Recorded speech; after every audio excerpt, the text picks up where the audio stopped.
ये 10 मिनट का डिक्टेशन है, 100 शब्द प्रति मिनट। रामधारी गुप्ता का प्रतिलेखन संख्या 15 और 16। Ready start.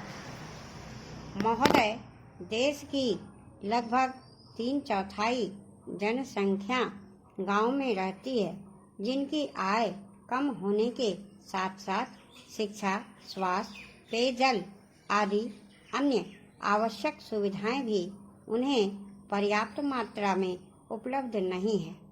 ग्रामीण क्षेत्रों और ग्रामीणों, विशेषकर अनुसूचित जातियों, जनजातियों, कमजोर वर्गों और गरीबी की रेखा से नीचे रहने वाले लोगों का विकास एवं गरीबी उन्मूलन भारत की विकास योजनाओं का प्रमुख उद्देश्य रहा है।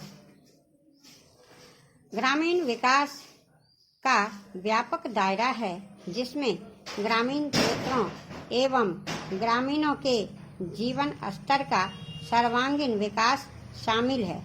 इसका अर्थ निर्धनतम लोगों की अपने स्थानीय सामाजिक एवं आर्थिक परिस्थितियों में उत्पादन क्षमता की वृद्धि है।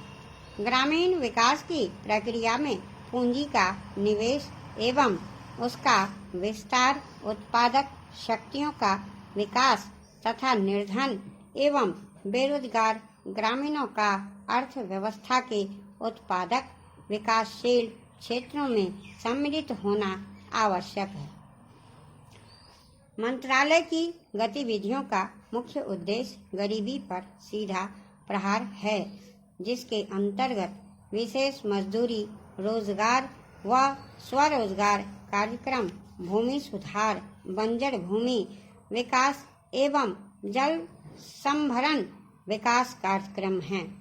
इनमें स्वच्छ पेयजल की व्यवस्था, ग्रामीण स्वच्छता, कृषि विपणन, ग्रामीण आवास है तथा लोक कार्यक्रम तथा ग्रामीण प्रौद्योगिकी विकास परिषद द्वारा सहायता और राष्ट्रीय ग्रामीण विकास संस्थान एवं कृषि विपणन केंद्र के माध्यम से प्रशिक्षण की व्यवस्था शामिल है।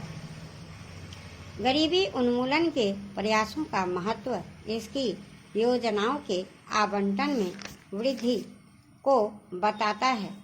जहां 9वीं योजना में इसका परिव्यय 40,000 करोड़ रुपये था, उसे बढ़ाकर 10वीं योजना में 80,000 करोड़ रुपये कर दिया गया है। इस बढ़े हुए परिव्यय के साथ साथ, जैसा कि पंचायती राज संस्थाओं से संबंधित महत्वपूर्ण संविधान अधिनियम 1992 में बताया गया है, लोगों की कार्यक्रमों में बेहतर भागीदारी प्राप्त होगी, जिससे निर्धन ग्रामीणों के जीवन स्तर में सुधार लाने के प्रयास को नई दिशा प्राप्त होगी। ग्रामीण क्षेत्रों में गरीबी उन्मूलन के राष्ट्रीय प्रयास में ग्रामीण विकास मंत्रालय के मुख्य कार्यक्रमों को दी गई नई दिशा की एक झलक इस पुस्तिका में प्रस्तुत है। ग्रामीण गरीबी की समस्या कम ग्रामीण उत्पादकता और अल्प रोजगार व बेरोजगारी से जुड़ी है।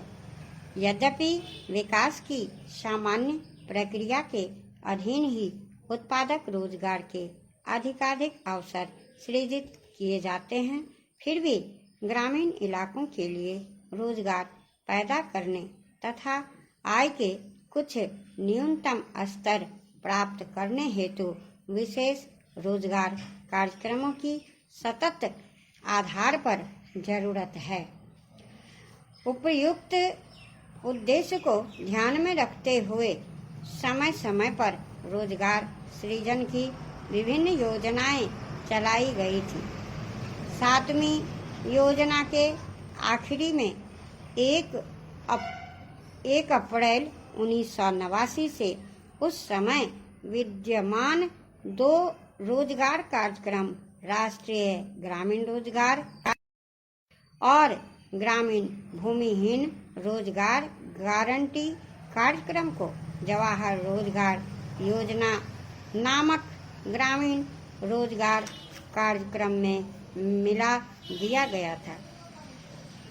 जवाहर रोजगार योजना का मुख्य उद्देश्य ग्रामीण क्षेत्रों में बेरोजगार पुरुषों तथा महिलाओं के लिए अतिरिक्त फायदेमंद रोजगार का सृजन करना है। ग्रामीण आर्थिक आधार ढांचे को सुदृढ़ बनाकर सतत आधार पर रोजगार के अवसर सृजित करना है। महोदय, सामुदायिक और सामाजिक परिसंपत्तियां सृजित करना ग्रामीण गरीबों को प्रत्यक्ष तथा निरंतर लाभ पहुंचाने हेतु उनके लिए परिसंपत्तियों का निर्माण करना, मजदूरी स्तरों पर सकारात्मक प्रभाव डालना, ग्रामीण लोगों के जीवन स्तर में समग्र रूप से सुधार लाना, गरीबी की रेखा से नीचे बसर करने वाले लोग लक्षित वर्ग हैं। अनुसूचित जातियों, अनुसूचित जनजातियों और मुक्त बंधुआ मजदूरों को वरीयता दी जाती है। रोजगार के 30% अवसर महिलाओं के लिए आरक्षित हैं। केंद्र और राज्यों द्वारा 80 व 20 के अनुपात में व्यय वहन किया जाता है। केंद्रीय आवंटन देश के कुल गरीबों की तुलना में राज्य संघ शासित क्षेत्र के गरीब ग्रामीण लोगों के अनुपात के आधार पर किया जाता है।